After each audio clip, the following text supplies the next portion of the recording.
మొదటి సమూయేలు గ్రంథము 3వ అధ్యాయము. బాలుడైన సమూయేలు ఏలీ ఎదుట యెహోవాకు పరిచర్య చేయుచుండెను. ఆ దినములలో యెహోవా వాక్కు ప్రత్యక్షమగుట అరుదు, ప్రత్యక్షము తరచుగా తటస్థించుటలేదు. ఆ కాలమందు ఏలీ కన్నులు మందదృష్టి గలవైనందున అతడు చూడలేక తన స్థలమందు పండుకొని ఉండగాను, దీపము ఆరిపోక మునుపు సమూయేలు దేవుని మందసమున్న యెహోవా మందిరములో పండుకొని ఉండగాను యెహోవా సమూయేలును పిలిచెను. అతడు చిత్తమండి నేనున్నానని చెప్పి ఏలీ దగ్గరకు పోయి, నీవు నన్ను పిలిచితివి గదా, నేను వచ్చినానెను. అతడు, నేను పిలువలేదు, పోయి పండుకొమ్మని చెప్పగా అతడు పోయి పండుకొనెను. యెహోవా మరలా సమూయేలును పిలువగా సమూయేలు లేచి ఏలీ యొద్దకు పోయి, చిత్తము, నీవు నన్ను పిలిచితివి గనుక వచ్చితినెను. అయితే అతడు, నా కుమారుడా, నేను నిన్ను పిలువలేదు, పోయి పండుకొమ్మనెను. సమూయేలు అప్పటికి యెహోవాను ఎరుగకుండెను. యెహోవా వాక్కు అతనికి ఇంకా ప్రత్యక్షము కాలేదు.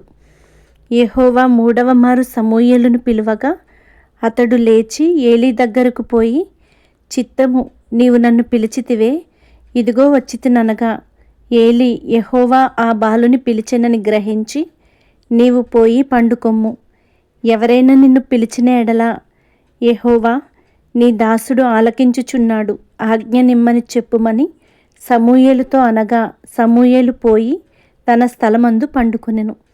తరువాత యెహోవా ప్రత్యక్షమై నిలిచి ఆ రీతిగా సమూయేలు సమూయేలు అని పిలువగా సమూయేలు, నీ దాసుడు ఆలకించుచున్నాడు, ఆజ్ఞ ఇమ్మనెను.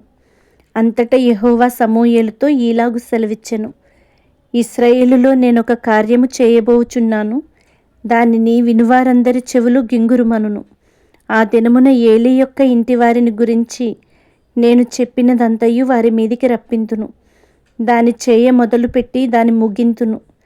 తన కుమారులు తమ్మును తాము శాపగ్రస్తులుగా చేసుకొనుచున్నారని తానెరిగియు వారిని అడ్డగించలేదు గనుక అతని ఇంటికి నిత్యమైన శిక్ష విధింతునని నేను అతనికి తెలియజేయుచున్నాను. కాబట్టి ఏలీ ఇంటివారి దోషమునకు బలి చేతనైనను నైవేద్యము చేతనైనను ఎన్నటికిని ప్రాయశ్చిత్తము చేయబడదని నేను ప్రమాణపూర్వకముగా ఆజ్ఞాపించితిని. తరువాత సమూయేలు ఉదయమగు వరకు పండుకొని లేచి యెహోవా మందిరపు తలుపులను తీసెను గాని భయపడి తనకు కలిగిన దర్శన సంగతి ఏలీతో చెప్పకపోయెను. అయితే ఏలీ, సమూయేలు, నా కుమారుడా అని సమూయేలును పిలువగా అతడు, చిత్తము, నేనిక్కడ ఉన్నాననెను.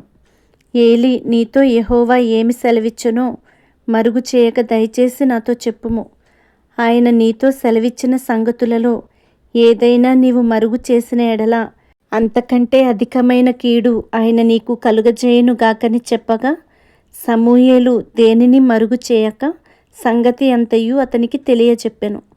ఏలీ విని, సెలవిచ్చినవాడు యెహోవా, తన దృష్టికి అనుకూలమైన దానిని ఆయన చేయునుగాక అనెను.